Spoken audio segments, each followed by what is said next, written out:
Bonjour, je vous retrouve aujourd'hui pour la suite des récits multidimensionnels et je vous remercie pour les commentaires et les partages que vous avez effectués lors de la première vidéo qui s'appelait Êtes-vous un être bleu? Et donc aujourd'hui c'est la suite, donc ça va être plus court parce que je ne vais pas recommencer à détailler tout le contexte. Si jamais vous prenez cette vidéo en cours et que c'est la première fois que vous regardez. Donc je vous invite à aller voir la première vidéo de la série, Êtes-vous un être bleu? Pour savoir dans quel contexte j'ai décidé de faire cette série de vidéos. Et je vais vous raconter un autre moment plus récent, passé en compagnie de celle que j'ai décidé de nommer Ashtara. Et même si c'est pas son vrai nom, mais donc par commodité, voilà, j'ai choisi Ashtara. Et donc je me suis retrouvée à nouveau, avant de m'endormir, dans une sorte de rêve éveillé, où en passant par ma porte multidimensionnelle intérieure, donc je me suis retrouvée avec elle dans le vaisseau, donc comme les fois précédentes. Et donc elle m'a proposé de la suivre. Donc je vous rappelle que Ashtara, c'est une autre partie de moi, donc j'avais précisé ça dans la première vidéo, c'est ce que j'appelle une autre expression de vie, pas incarnation forcément, puisque nous avons aussi d'autres expressions de vie de nous-mêmes qui peuvent ne pas être incarnées, qui peuvent être dans d'autres dimensions ou pas en incarnation. Et donc, elle m'a demandé de la suivre et on a traversé une espèce de couloir, bon, qui ressemble un peu à ce qu'on voit dans les films, hein, de longs couloirs très lumineux. Et puis, on s'est retrouvé dans une sorte de cabine, enfin de cabine, c'était grand, hein, de pilotage. Et elle m'a proposé de me mettre aux commandes, donc ce qui m'a bien étonnée. Et elle m'a dit fais quelques essais. Donc, et elle m'a dit ne réfléchis pas, c'est pas du tout, ça ne doit pas passer par le mental, il n'y a pas d'apprentissage technique ou technologique à faire. Euh, Sers-toi simplement de ton intuition. Donc, bon, il y avait une manette, quelques boutons, je ne sais pas des souvenirs très très précis, très détaillés. Ce que je sais, c'est que j'ai pris les commandes et j'ai fermé les yeux, je me suis centrée et j'ai senti comme une espèce de connexion bizarre que je ne connaissais pas avec une énergie bienveillante qui m'enveloppait et qui semblait être à l'écoute voilà, dans l'attente. Et donc à ce moment-là, elle me dit, ou je lui ai posé la question, je ne sais pas, enfin en tout cas c'était par télépathie il me semble, euh, qui c'est, qu'est-ce que c'est? Et elle m'a dit, mais c'est le vaisseau. Un vaisseau pour nous n'est pas quelque chose de technique, ça n'est pas une machine, c'est une énergie quantique, ou quantique, moi j'aime bien dire quantique, mais et donc c'est une énergie vivante et avec laquelle il faut entrer en symbiose, en connexion pour pouvoir piloter. Et donc elle m'a dit vas-y fais quelques essais. Donc comme je vous disais, j'ai pris les commandes, je me suis déplacée un peu dans l'espace. Euh, Avec précaution parce que j'étais quand même pas très sûre de moi et pas très rassurée. Et je lui ai dit mais est-ce que ça n'est pas dangereux que je pilote ce vaisseau sans aucune expérience? Elle m'a dit ce n'est pas le vaisseau mère, c'est juste un module, un petit module, donc ne t'inquiète pas. et, et explore. Donc je ne sais pas combien de temps ça a duré, quelques minutes ou un peu plus, je ne sais pas, j'ai pas vraiment la notion du temps. Mais en tout cas, au fur et à mesure, je sentais que je prenais confiance et que ça devenait de plus en plus fluide et de plus en plus agréable, vraiment agréable.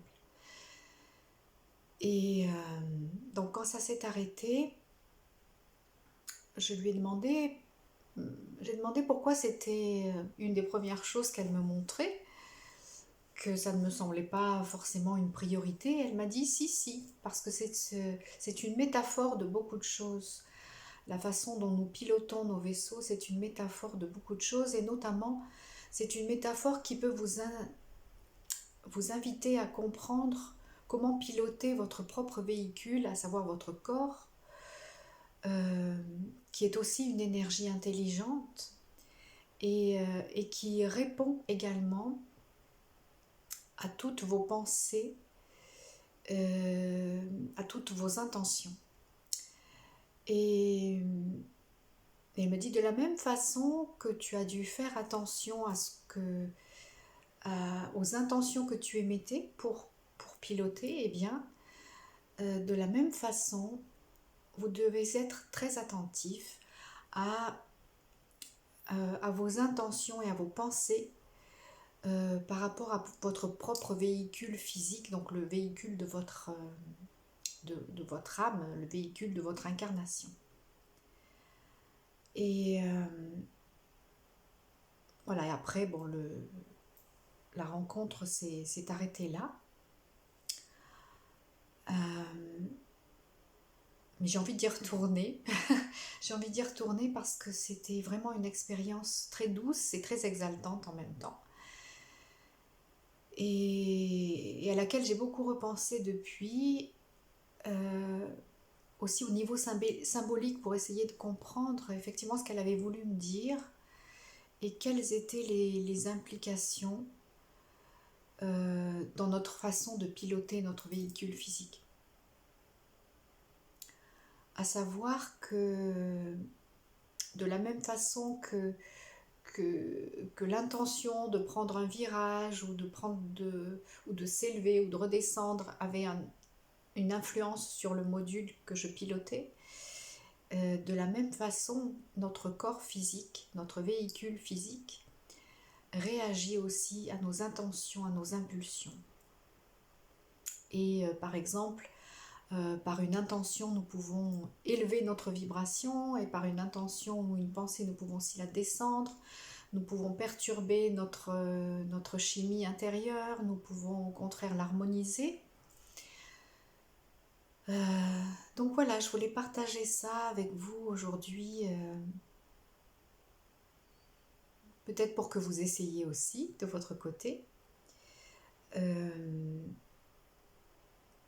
Voilà, comme d'autres, je donne vraiment aussi cette méthode-là, à savoir passer par son espace sacré. C'est là notre porte des étoiles, c'est notre cœur, notre chakra du cœur, notre haut centre du cœur qui est la porte de passage, cette porte des étoiles intérieures qui vous permet de vous connecter aux autres mondes, de vous connecter à vos autres dimensions et en toute sécurité, puisque en passant par le cœur, par l'énergie du cœur, eh bien, il y a beaucoup moins de risques, n'est-ce pas, que nous soyons connectés à des énergies involutives ou qui chercheraient à nous manipuler. Et je vous raconte juste aussi, je rajoute aussi une autre rencontre que j'ai faite là en restant dans l'espace sacré. C'était un ou deux soirs avant ou après, je ne sais plus, d'avoir piloté le vaisseau. Je suis allée dans cet espace sacré qui, pour moi, représente comme une espèce de grande grotte pleine de pierres scintillantes. Et souvent, il y a une énorme améthyste au milieu de cette pièce immense. Et Et là, j'avais simplement dit, ben voilà, je veux rencontrer une énergie bienveillante. Et derrière la pierre est apparue une petite tête ronde et verte, euh, avec un air très gentil et espiègle en même temps. Euh, C'était un être pas très grand, à peu près de ma taille, donc avec une tête ronde, verte, des grands yeux ronds.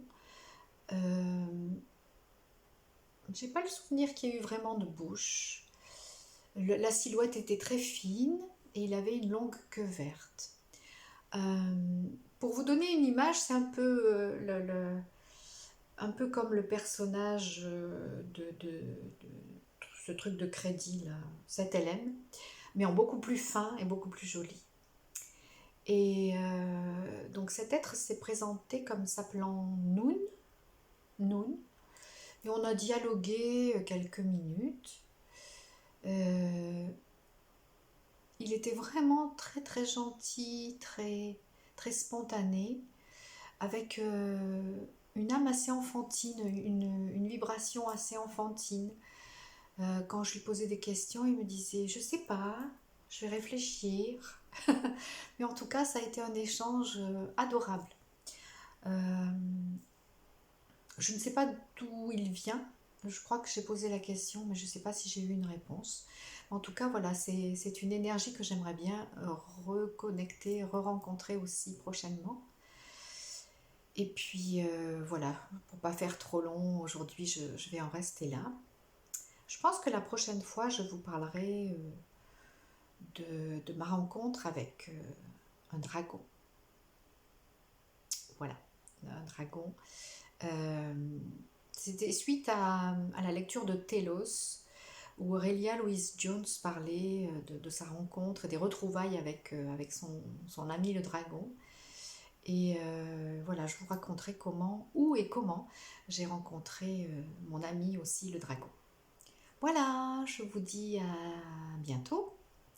Et puis n'hésitez pas à me parler aussi de vos expériences. Comme je vous disais, vous pouvez le faire en commentaire ou par mail. Voilà, je trouve que c'est agréable d'échanger sur ces expériences et d'oser en parler maintenant. Ou comme le disait Jean-Charles Moyen, c'est le temps de la divulgation. Voilà, à bientôt. Merci.